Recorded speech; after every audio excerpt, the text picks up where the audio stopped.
नमस्कार मित्रांनो. कधी विचार केलाय का की सह्याद्रीच्या काळजावर एक अशी जखम आहे जी करोडो वर्षानंतरही भरून निघालेली नाही. एक असा गड जिथे पोहोचल्यावर विज्ञानाचे कंपास वेडे होतात आणि मानवी तर्कशक्ती हात टेकते. खरा प्रश्न हा नाहीये की हा गड किती उंच आहे, तर प्रश्न हा आहे की जेव्हा माणसाला धड चाक कसं बनवायचं हे माहीत नव्हतं, तेव्हा इतक्या उंचीवर कातळातून ही स्वर्गाची लेणी कशी कोरली गेली. लोक म्हणतात रात्रीच्या वेळी इथे वाऱ्याचा आवाज नाही, तर अदृश्य सिद्धपुरुषांच्या मंत्रोच्चाराचा आवाज घुमतो. हा केवळ किल्ला नाही, हे पृथ्वीवरचं एक ब्लॅक होल आहे, जिथे इतिहास आणि अध्यात्म एकत्र येऊन चक्क विज्ञानालाच फाटा देतात. चला, आज हरिश्चंद्रगडाच्या त्या रहस्यांचा उलगडा करूया, जे ऐकून तुमची विचार करण्याची पद्धतच बदलून जाईल. मित्रांनो, तुम्हाला खरंच असं वाटतंय का की हा गडही 400-500 वर्षापूर्वींचा असावा? जर तुमचं उत्तर हो असेल, तर तुम्ही चुकताय. तुम्ही इतिहासाचा एक खूप मोठा हिस्सा विसरताय. या गडाच्या पायथ्याशी आणि गुहांमध्ये संशोधकांना मायक्रोलिथ सापडले आहेत. हो, मायक्रोलिथ्स ही तीच अणुकुचीदार हत्यारे आहेत जी पाषाण युगातील माणूस वापरत असे. याचा अर्थ असा की जेव्हा माणूस शेती करायलाही शिकला नव्हता, तेव्हापासून या सह्याद्रीच्या दुर्गम कड्यांनी त्याला आश्रय दिला होता. हा किल्ला किल्ला होण्याआधी मानवाचं पहिलं घर होता, मानवाचं पहिलं अस्तित्व होतं. आणि आश्चर्याची गोष्ट म्हणजे काय माहितीये?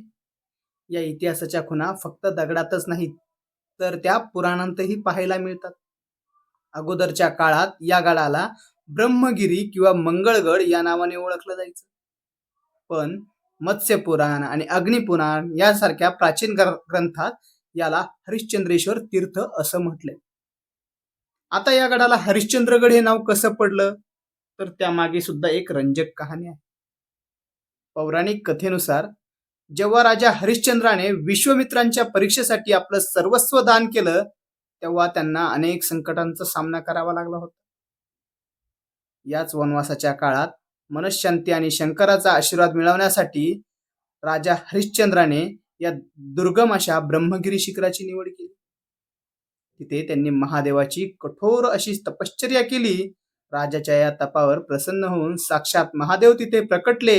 शिवाने राजाला दर्शन दिले, म्हणून त्या उपकारार्थ आणि कृतज्ञता म्हणून राजा हरिश्चंद्राने तिथे हरिश्चंद्रेश्वर या नावाने महादेवाचे मंदिर स्थापन केले.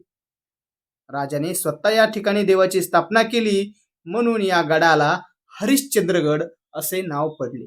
राजा हरिश्चंद्राने इथे शंकराचं मंदिर स्थापन केलं, म्हणून गडाला हरिश्चंद्रेश्वर हे नाव मिळालं. तर राणी तारामतीने पतीच्या वनवासात सर्वस्व त्याग केला, म्हणून गडाच्या सर्वोच्च शिखराला तारामती नाव मिळालं.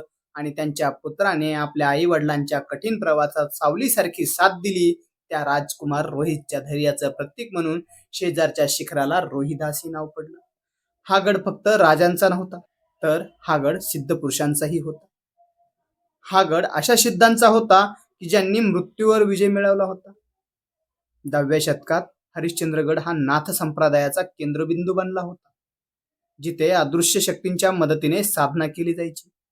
ऐकून धक्का बसेल, पण महान योगी चांगदेव महाराज, हो हेच ते आळंदीचे चांगदेव महाराज, जे तब्बल 1400 वर्ष जिवंत होते, त्यांनी आपला अजरामर ग्रंथ तत्वसार याच गडाच्या कुशीत बसून पूर्ण केला.